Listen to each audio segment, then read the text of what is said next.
Good afternoon, everybody. This is John with Five Dog Digital, and as you can see, I'm hanging out on my own personal website today. And today, I wanted to touch on something that I see on a lot of website checkups: header tags or H1 tags.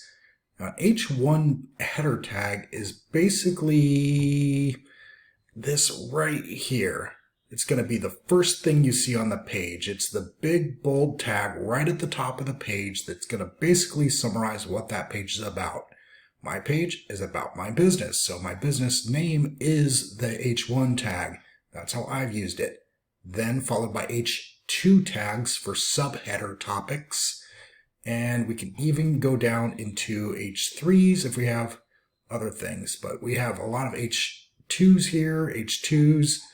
These could be potentially H3s, but every page needs to have an H1 tag that basically summarizes what that particular page is about.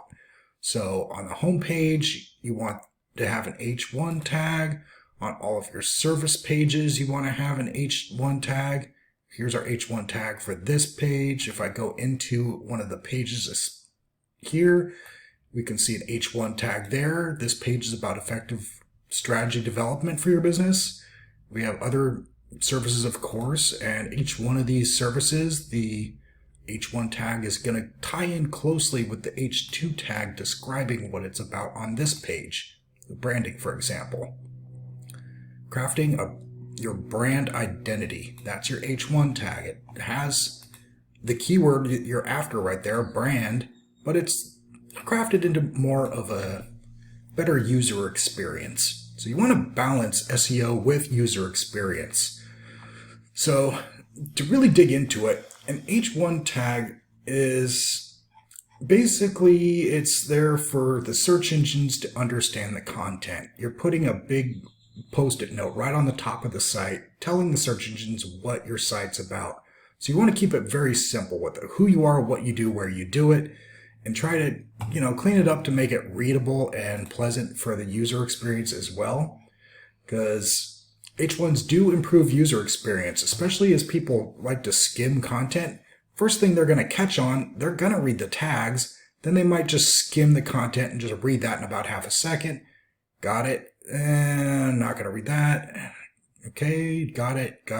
Most people are just going to jump from tag to tag, and they don't even know it. I mean, when was the last time you read this particular paragraph? No, you're going to scan that, you're going to skim that, you're going to move on. So that's where header tags are important. You want to nail your primary keywords, but you want to massage them a little bit so that the H1 tags aren't just like branding, web design. I mean, those are great as H2s in a category like this, but on the main H1 tag of that particular page, try to use your target keyword in a more user-sensitive way, or a way that contributes to the better user experience on the website. Captivate your audience with engaging website design. Smooth. All right, so that's how header tags improve user experience. They also help improve accessibility for a lot of people with visual impairments. By adding an H1 tag to your site, their text-to-speech synthesizers can pick up on it, and it can actually read it out and help them understand what your site's about. So even without using your eyes, folks do have the technology to utilize your website, but if you don't have it configured and set up right, they can't do it. So that's why ADA compliance requires alt tags on images and H1 tags on websites. So definitely don't skimp on that. You're going to leave yourself open for litigation, for one, but two, it just leaves a bad user experience for the visually impaired, and that's discrimination. No, seriously, we don't want that. We want to make our pages user-friendly as possible so we can craft good, engaging content that brings everyone in, and we have lots and lots of happy customers. So let me see. Let me check my notes here. Is there anything else about H1s I wanted to check on? Well, first, every page needs an H1. So yeah, that's where I was going with that. go to all the pages on your website, and you want to ensure each one of those pages has an H1 in place and that it utilizes your target keyword. Ideally, the site structure will be your main thing up to the top with an H1, just one. Sometimes I also see, I usually see two things. Either you don't have an H1 on your page, or you decided to go crazy with the H1 function and you turned all of your tags into a bunch of H1s. Just one H1.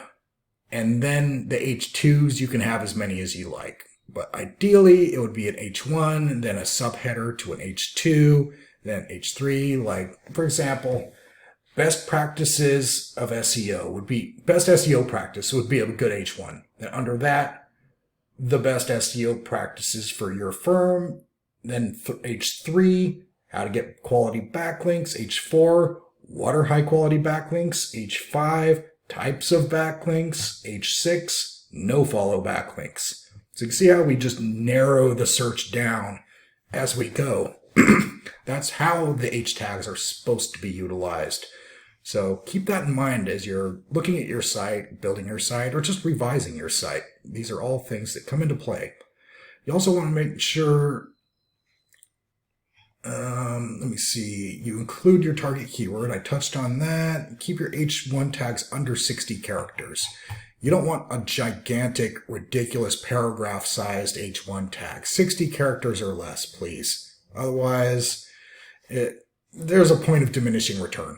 If you go above that, generally you start seeing a rollback in the benefits of your H1 tagging. So limit it to be concise and stick with who you are, what you do, where you do it, or what that page is about as succinctly as possible. This page is about web design, so we keep it short and simple with web design. Just like we do over here with the SEO shop. I've gone very simple with that. It's the SEO shop. That is the whole H1 tag. It pretty succinctly says exactly what the shop's about. It's an SEO shop. You can buy all the backlinks you need for all your services, but these are all H2s. But if you notice, this is H2. When I click on it, it'll bring me over to the main page for this particular service, where I have an H1 for the keyword variation, Google Stack Backlinks. However, the H2 was Google Stack Backlinks. So now I'm hitting it in an H2 tag on the services page. On the main page itself, I'm hitting it with an H1 tag. And you can bet I have it worked into the alt tags of the images, the title tag for this page, and the meta description for this page. That's how you move the needle for a keyword. Utilize your tagging. That's why H1s are essential. Any other notes that I took here that I wanted to touch on? Not really. One thing I wanted to show you is a free tool here in the Google Chrome store. If you want to jam over there and pick this up, it's called SEO Quake. And what this tool does is it'll help you identify your H tags, and it'll, well, give you a lot of information really about keyword research in general. So I can see I've got my title tag, my meta tag, and I can see how many words I have on my website. I can see what words I have on my website, and I can see how many times they're repeated and how I'm using them.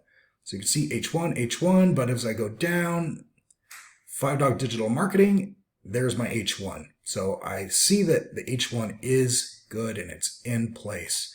So to really dig into this, let's go even deeper. I was talking about setting it for subpages as well.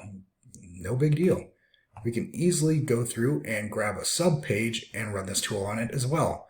So this should say backlinking for citations. So let's see what we have here. Backlinking for citations in the title tag. Meta description, backlinking for citations. H1 tag. H1, backlinking for citations. So as you can see, the H1, the title, the meta, all come together for pushing the search term backlinks for citations. That's how you move the needle. So definitely take a look at your H1s. Go grab this free tool over in the Google Chrome store if you'd like to run over your pages and check your H1 tags, make sure that they're actually being picked up and registered. And while you're at it, take a look at your title tags and your meta descriptions for each of your pages and make sure that you're working the same keyword search term into those as well as your H1 tags. That's really going to help you, but I'll do another video on meta descriptions and title tag optimization. For now, let's just focus on H1s. Make sure every page has one and only one.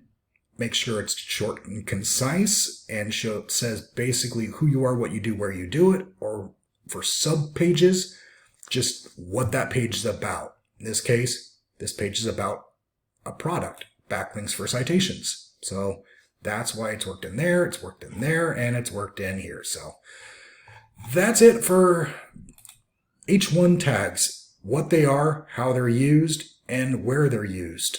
And also a little free tool on how to find them and how to research your competition. You can run this tool across your competitors and find out what H tags they're using, how they're using it, what keywords they're using. Everything you saw in the SEO Quake tool, you can get all this information on your competitors if you want. Do a search term. Therapist near me, roofers near me, contractors near me, whatever niche you happen to be in. If you run this tool across the top 3 guys that come up in your search results, you're going to find some information, and that's going to help you rank better. So see what they're doing. Successfully clues. And if these guys are at the top of the pile for the search results, that's where all the traffic's at. That's where all the clicks are at. That's where your customers are at. So you want to get there. Find out what H1 tags they're using, how they're using them, all that good stuff. You want to try to copy their success. So start with the H1s and make sure that those are optimized, and that's going to be a big step in the right direction. So I'll see you in my next video, and we'll touch on other SEO topics of the day. Have a good day. Hope this video helped. Talk to you later. Bye.